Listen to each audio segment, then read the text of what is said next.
Hello friends, എല്ലാവർക്കും good morning. അപ്പോൾ എല്ലാവർക്കും വരും വീക്കിലെ ഒരു അത്യുഗ്രൻ പ്രമോയിലേക്ക് തന്നെ സ്വാഗതം.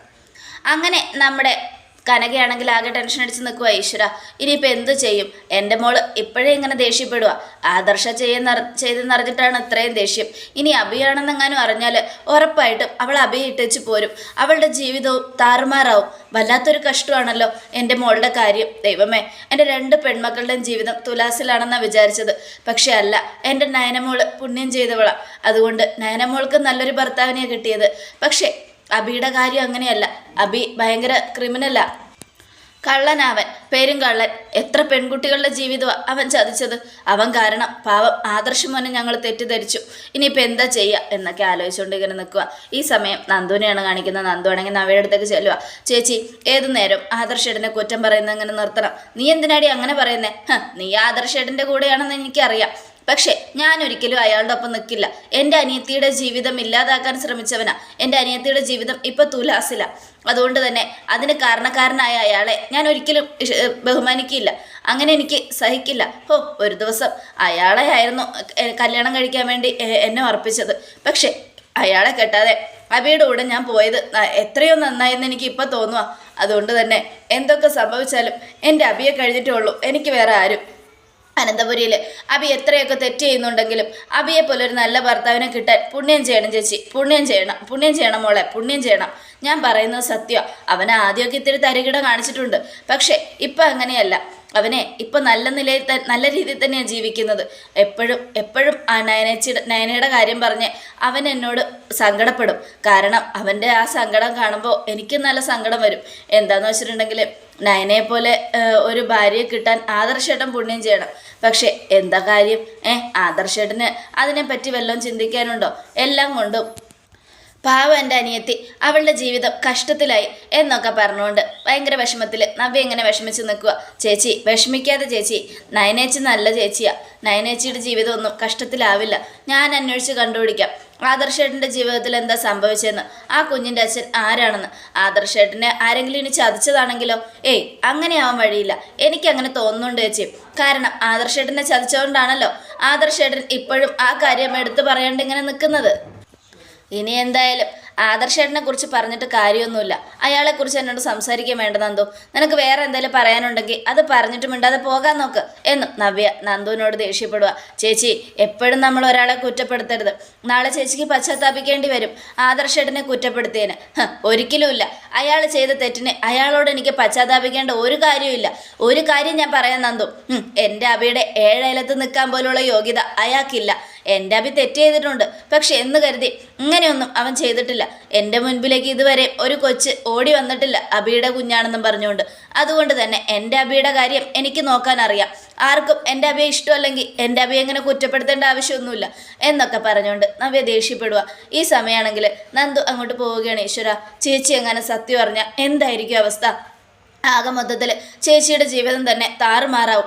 ഇപ്പം അബിയെന്ന് 1008 പ്രാവശ്യം പറഞ്ഞു. അബി നല്ലവനാണ്, അബിയെ പോലൊരു ഭർത്താവില്ല എന്നൊക്കെ പറഞ്ഞുകൊണ്ട് സത്യങ്ങൾ ഓരോന്നോരോന്നായിട്ട് ചുരുളഴിഞ്ഞ ഇനിയിപ്പോൾ എന്ത് ചെയ്യും എന്നൊക്കെ ആലോചിച്ചുകൊണ്ട് നന്ദു ഇങ്ങനെ നിൽക്കുക. ഈ സമയം പിന്നീട് കാണിക്കുന്നത് നമ്മുടെ നയനയാണ്. നയനെ ആദർശം സംസാരിച്ചുകൊണ്ടിരിക്കുക. എന്തായാലും നയനെ, ഇനിയിപ്പോൾ സത്യങ്ങളൊക്കെ നിൻ്റെ കുടുംബം അറിഞ്ഞു, എൻ്റെ അമ്മയും അച്ഛനും ഒക്കെ അറിഞ്ഞു. അതുകൊണ്ട് തന്നെ എനിക്കിപ്പോൾ പേടിയൊന്നുമില്ല. പക്ഷെ അബിയുടെ കാര്യമാണ് തന്നെ എനിക്കിപ്പോഴും മനസ്സിലാകാത്തത്. കാരണം അവൻ ഇപ്പോഴും എന്നെ ഓരോന്ന് പറഞ്ഞ് ഭീഷണിപ്പെടുത്തിക്കൊണ്ടിരിക്കുക. അവന് പൈസ വേണം, അവനെപ്പോഴും എല്ലാവരുടെയും മുൻപിൽ വെച്ച് എന്നെ അപമാനപ്പെടുത്തിക്കൊണ്ടിരിക്കുക. അതൊക്കെ എനിക്ക് നല്ല സങ്കടമുള്ള കാര്യമാണ്. നിൻ്റെ ചേച്ചിയുടെ മുൻപിൽ പോലും ഞാനിപ്പോൾ തല കുനിച്ച് നിൽക്കേണ്ട അവസ്ഥയാണ് എന്നൊക്കെ പറയണം ആദർശേട്ടൻ പേടിക്കേണ്ട. ഇനി അവൻ അങ്ങനെ ചെയ്യുകയാണെങ്കിൽ ആദർശേട്ടൻ എന്നെ വിളിക്ക്, ഞാൻ അവനോട് സംസാരിക്കാം. അത് മാത്രമല്ല, എൻ്റെ ആദർശേട്ടനെ താഴ്ത്തി കെട്ടാനോ എൻ്റെ ആദർശേട്ടനെ കുറ്റപ്പെടുത്താനോ അവനെ ഞാൻ സമ്മതിക്കില്ല. അവന് ഞാൻ നല്ല തിരിച്ചടി തന്നെ കൊടുക്കാം. ആദർശേട്ടാ, ഇനി ആദർശേട്ടനല്ല അവനോട് സംസാരിക്കേണ്ടത്, ഞാനാ. ആദർശേട്ടൻ കണ്ടോ, എന്തൊക്കെ സംഭവിച്ചാലും ശരി, എൻ്റെ ആദർശേട്ടനെ അവൻ കുറ്റപ്പെടുത്തിയ അവനെ ഞാൻ പിന്നെ ജീവനോടെ വെച്ചേക്കില്ല എന്നും പറഞ്ഞുകൊണ്ട് നമ്മുടെ നയന ഭയങ്കര കലിപ്പിൽ നിൽക്കുക. എന്തായാലും കമ്പനിയിൽ തിരിമറി അവൻ നടത്താൻ സാധ്യതയില്ല. കാരണം കമ്പനിയിൽ അവന് മുകളിൽ ഞാൻ ഒരാളെ വെച്ചിട്ടുണ്ട്. അതിനും വേണ്ടിയും അവൻ എന്തൊക്കെയാണ് പറഞ്ഞത് മുഴുവനും ഓർമ്മയില്ലേ ആദർശേട്ടൻ്റെ പേടിയാണ്.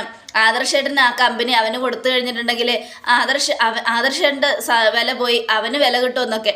പക്ഷേ അറിയില്ലല്ലോ അവൻ തെറ്റുകാരനാണെന്ന് എല്ലാവർക്കും അറിയാമെന്ന്. ഞാനുണ്ട് ആദർശേട്ടാ, ആദർശേട്ടൻ ധൈര്യമായിട്ടിരിക്കും എന്നൊക്കെ പറഞ്ഞുകൊണ്ട് ആദർശിനെ ആശ്വസിപ്പിക്കുകയാണ്. ഈ സമയം ആദർശനാണെങ്കിൽ ആകെ ടെൻഷനാ, എന്ത് ചെയ്യണമെന്നറിയാതെ. ഇതേ സമയം അഭി വന്നിട്ട് ആദർശേട്ടനോട് പറയാം, ആദർശേട്ടാ എന്നാലും നിങ്ങൾ ചെയ്തത് ശരിയായില്ല. എൻ്റെ മേലെ ഒരാളെ നിങ്ങൾ എന്തിനു വെച്ചു? എനിക്കൊരു ബ്രാഞ്ച് തന്നതല്ലേ നിങ്ങൾ, എന്നിട്ട് എൻ്റെ മേലെ നിങ്ങൾ എന്തിനാ ഒരാളെ വെച്ചത്? കോഴിക്കോട് നിന്നും വന്ന അയാൾ എന്നെ ഇപ്പോൾ ഒരുപാട് ശല്യം ചെയ്തുകൊണ്ടിരിക്കുക. ഞാൻ എന്തെങ്കിലും ചെയ്യണമെങ്കിൽ അയാളുടെ സൈൻ വേണം എന്നൊക്കെ പറയണം. അത് കേട്ടത് അതിനെന്താടാ കുഴപ്പം? നിന്റെ മുകളിലൊന്നും അല്ലല്ലോ വെച്ചത്, നിന്റെ താഴെ തന്നെയല്ലേ, അപ്പം കുഴപ്പമൊന്നുമില്ല. ആദർശേട്ടാ എന്തുകൊണ്ടും ആദർശേട്ടനാ തെറ്റുകാരൻ. കല്യാണം കഴിഞ്ഞിട്ടും എനിക്കൊരു കുഞ്ഞിൻ്റെ വേറൊരു കാമുകിൽ കുഞ്ഞിൻ്റെ അച്ഛനാവേണ്ട ആവശ്യമൊന്നും വന്നിട്ടില്ല. എന്നാൽ ആദർശേട്ടനെ എല്ലാവരും ആനോളം പുകഴ്ത്തിയിടുന്നതാ. പക്ഷെ ആദർശേട്ടൻ ഇങ്ങനെയൊക്കെ ചെയ്യുന്നത് ശരിയായ കാര്യമല്ല. ആദർശേട്ടനെ എൻ്റെ കാര്യം നോക്കണ്ട, എനിക്ക് എൻ്റെ ഭാര്യയും കുഞ്ഞും ഉണ്ട്. അങ്ങനെ ഉള്ളപ്പോൾ ഞാൻ വേറൊരുത്തിയുടെ അടുത്തേക്ക് പോകത്തൊന്നുമില്ല. അതുകൊണ്ട് തന്നെ എനിക്ക് എൻ്റെ ഇത് കിട്ടിയിരിക്കണം, എനിക്ക് ആ കമ്പനി ബ്രാഞ്ച് തനിയെ കിട്ടണം എന്നൊക്കെ പറഞ്ഞ് അഭി വെല്ലുവിളിക്കുക. ഈ സമയമാണെങ്കിൽ അഭി, എനിക്ക് ഇതിനുള്ള മറുപടി നിന്നോട് ഇവിടെ വെച്ച് പറയാൻ പറ്റില്ല, ഞാൻ നിന്നോട് പിന്നെ പറയാം എന്നും പറയണം. അതൊന്നും പറ്റില്ല ആദർശേട്ടൻ ഇപ്പം തന്നെ പറയണം എന്നും പറയുന്നത് കേട്ട് നയനയ്ക്ക് ദേഷ്യം കയറി. അഭി, ആദർശേട്ടൻ പറഞ്ഞില്ലേ ഇതിനുള്ള മറുപടി ഇപ്പം തരാൻ പറ്റില്ല എന്ന്.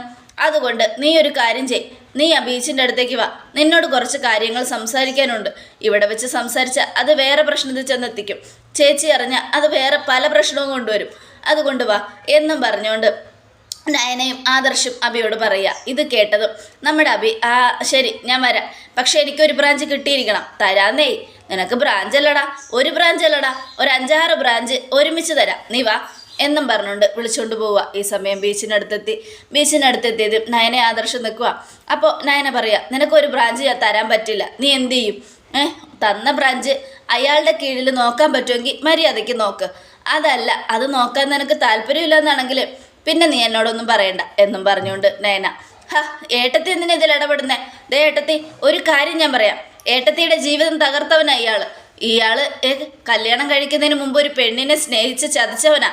അങ്ങനെയുള്ളപ്പോൾ ഏട്ടത്തി ഒന്നോർത്തോ, ഏട്ടത്തിയുടെ ജീവിതം തകർത്ത ഇയാളെ ഏട്ടത്തി ഒരിക്കലും സപ്പോർട്ട് ചെയ്യരുത്, അത് ശരിയല്ല എന്നും പറഞ്ഞുകൊണ്ട് നമ്മുടെ ആദർശിനെ കുറ്റപ്പെടുത്തിക്കൊണ്ടേ ഇരിക്കുക. അത് കേട്ടതും എനിക്ക് ദേഷ്യം വരുന്നുണ്ട്. ഇയാളെപ്പോലൊരു വൃത്തികെട്ടവൻ ലോകത്തില്ല. അനന്തപുരിയിൽ മാത്രമല്ല, മൂർത്തീസ് ജ്വല്ലറിയിലും വെളിയിലും ഒക്കെ ഇയാളുടെ പേര് ഭയങ്കര വലുതാ. പക്ഷെ ഇയാളുടെ മനസ്സിലുള്ള മൃഗം എന്താണെന്ന് നമുക്കല്ലേ അറിയൂ എന്നൊക്കെ പറഞ്ഞുകൊണ്ട് ഒരുപാട് അപമാനിക്കുക. ഇത് കേട്ടതും നയനയ്ക്കങ്ങ് ദേഷ്യം കയറി. ഭയങ്കര ദേഷ്യത്തോടെ കണ്ണ് ചുവന്ന് തുടുത്തു നമ്മുടെ നയനയുടെ. എന്നിട്ട് അഭിയെ തിരിഞ്ഞു നോക്കിയതിന് ശേഷം നയന ചോദിച്ചു, ആരാടാ തെറ്റുകാരൻ എന്നും. ഈ നിൽക്കുന്ന ഇയാളെപ്പോലൊരു വൃത്തികെട്ടവൻ വേറെയില്ല. ചന്തുമോൾ എന്ന് അച്ഛന്ന് ഇയാളെ വിളിക്കുന്നത് കണ്ടോ? എന്തുകൊണ്ടാ? ഇയാളുടെ വൃത്തികെട്ട സ്വഭാവം കാരണമല്ലേ ചന്തുമോളെ പോലൊരു പെങ്കൊച്ച് ഇയാളെ അച്ഛന്ന് വിളിക്കുന്നത്. അത് കേട്ടതും, എൻ്റെ ആദർശേട്ടൻ വൃത്തികെട്ടവനല്ലേ? എടാ ആണോന്ന് ഇത്രയും നാളും എല്ലാം മൂടി മറിച്ച് നടന്നത് എന്തുകൊണ്ടാണെന്നറിയാമോ? നീ ജീവിച്ചോട്ടെ എന്ന് കരുതിയ. പക്ഷെ നിന്റെ വാക്കുകൾ പരിധി വിട്ടു, നിന്റെ നാവ് പഴച്ചു. ഇനി ഒരിക്കലും നിന്നെ വെറുതെ വിടാൻ പറ്റില്ല ബേ. സത്യങ്ങളൊക്കെ ഞങ്ങൾക്ക് അറിയടാ. ആരാടാ ചന്തുമോളുടെ അച്ഛൻ? എൻ്റെ ആദർശേട്ടനാണോ അതോ നീയോ എന്നും നയനയുടെ ചോദ്യം. അത് കേട്ടതും നമ്മുടെ അഭി ആകെ ഞെട്ടലോടുകൂടെ നയനെ നോക്കണ്ടടാ, ഞെട്ടണ്ടടാ, എല്ലാ സത്യങ്ങളും നേരത്തെ അറിഞ്ഞിട്ട് തന്നെയാണ് നിന്റെ മുൻപിൽ ഞങ്ങൾ നാടകം കളിച്ചത്. എന്തുകൊണ്ടെന്നറിയാമോ? നീ ജീവിച്ചു പോയിക്കോട്ടെ എന്ന് കരുതി. ഈ സത്യങ്ങൾ അനന്തപുരിയിലുള്ളവർക്ക് മുഴുവനും അറിഞ്ഞാൽ എന്തായിരിക്കും അവസ്ഥ എന്ന് നിനക്കറിയാലോ. വേണ്ട, നവ്യേച്ചിക്ക് അറിഞ്ഞാൽ ഉണ്ടാകുന്ന അവസ്ഥ എന്താണെന്ന് നിനക്കറിയാലോ. അതുകൊണ്ട് എന്നെ കൊണ്ടൊന്നും പറയിപ്പിക്കരുത് അഭി. കുറേ നാളായി നീ എൻ്റെ ആദർശേട്ടനെ കുറ്റപ്പെടുത്തുന്നു. ഒരു കാര്യം ഞാൻ പറയാം, എൻ്റെ ആദർശേട്ടൻ നല്ലവനാടാ, കളങ്കം ഇല്ലാത്തവനാ. അതുകൊണ്ടാ ഇന്ന് എൻ്റെ ആദർശേട്ടൻ തെറ്റ് ചെയ്യാഞ്ഞിട്ടും നീയൊക്കെ പറയുന്നത് മുഴുവനും കേട്ട് വായുവടച്ച് മിണ്ടാതെ നിൽക്കുന്നത്. എന്ത് വർത്താനം ഏട്ടത്തി പറയുന്നേ? തെറ്റുകാരൻ ഇയാൾ തന്നെയാ. ഇത് കേട്ടതും നയന അഭിയുടെ കാരണത്തിൽ ഒറ്റയടിയടിച്ചു. മിണ്ടരുത്, മിണ്ടിപ്പോകരുത്. തെറ്റുകാരൻ ആരാണെന്ന് എനിക്ക് നന്നായിട്ടറിയാം. അതുകൊണ്ട് തന്നെ ഇനി ഒരക്ഷരം നീ മിണ്ടിയാൽ നിന്റെ കരണടിച്ച് തകർത്തതുപോലെ നിന്റെ കഴുത്തിന് കുത്തിപ്പിടിക്കാനും എനിക്കറിയാം. എടാ പറയാൻ എന്നും പറഞ്ഞുകൊണ്ട് അബിയുടെ ഷർട്ടിന് കുത്തിപ്പിടിച്ച് നയന വീണ്ടും ചോദിക്കുക, പറയടാ, എൻ്റെ ആദർശേട്ടനാണോ ചന്തുമോളുടെ അച്ഛനെന്ന്? നിന്റെ കുഞ്ഞിനെ ഏറ്റെടുത്ത് ഞങ്ങൾ വളർത്തിക്കൊണ്ടിരിക്കുക. എന്തിനാണെന്നറിയാമോ? നിന്റെ കുടുംബജീവിതം തകരാതിരിക്കാൻ, നിന്നെ അനന്തപുരിയിൽ നിന്നും പുറത്താക്കാതിരിക്കാൻ. എന്നിട്ടും ഞങ്ങളെല്ലാം സഹിച്ചും ക്ഷമിച്ചും നിൻ്റെയൊക്കെ കൂടെ നിന്നതേ നീയൊക്കെ ഞങ്ങളോടൊപ്പം ഉണ്ടാവണമെന്ന് കരുതിയിട്ടാ. പക്ഷെ നിന്നെപ്പോലെ സപ്പോർട്ട് ചെയ്യുന്നതിന് ഞാൻ ഈ ആദർശേട്ടനോട് പറയുകയും ചെയ്തതാ, വേണ്ട ആദർശേട്ടാ, അവനെ ഒന്ന് സപ്പോർട്ട് ചെയ്യരുത്, ഇവനൊക്കെ വിഷപ്പാമ്പാണെന്ന്, പാല് കൊടുത്ത കൈക്ക് തന്നെ ഇവനൊക്കെ തിരിച്ചു കൊത്തുവന്ന്. അത് ഞാൻ പറഞ്ഞിട്ടും മനസ്സിലാകാത്ത മനുഷ്യനാടാ ഇത്. അനിയന്മാരോടുള്ള സ്നേഹം കാരണം ഇങ്ങേര് എല്ലാം സഹിക്കുക. അതുകൊണ്ട് ഒരേ ഒരു കാര്യം നീ മനസ്സിൽ കുറിച്ചിട്ടു അബി, എല്ലാം കൊണ്ടും നീ നല്ലവനാണെന്ന് വിചാരിക്കരുത്. നീയാണ് ലോക ചെറ്റ, ലോക തരികിട, നീയാണ് വൃത്തികെട്ടവൻ, നീയാണ് കല്യാണത്തിന് മുമ്പ് പല പെൺകുട്ടികളെയും ചതിച്ചവൻ, നിന്നെപ്പോലൊരു ലോക നാറി ഈ ലോകത്ത് വേറെയില്ല. എന്നിട്ടും അതെല്ലാം ക്ഷമിച്ചും സഹിച്ചും കടിച്ചും പിടിച്ചും നിൽക്കുന്നതേ വേറെ ഒന്നും കൊണ്ടല്ലെന്ന് നീ മനസ്സിലാക്കിക്കോ, നിന്നോടുള്ള ഇഷ്ടം കൊണ്ടുമല്ല.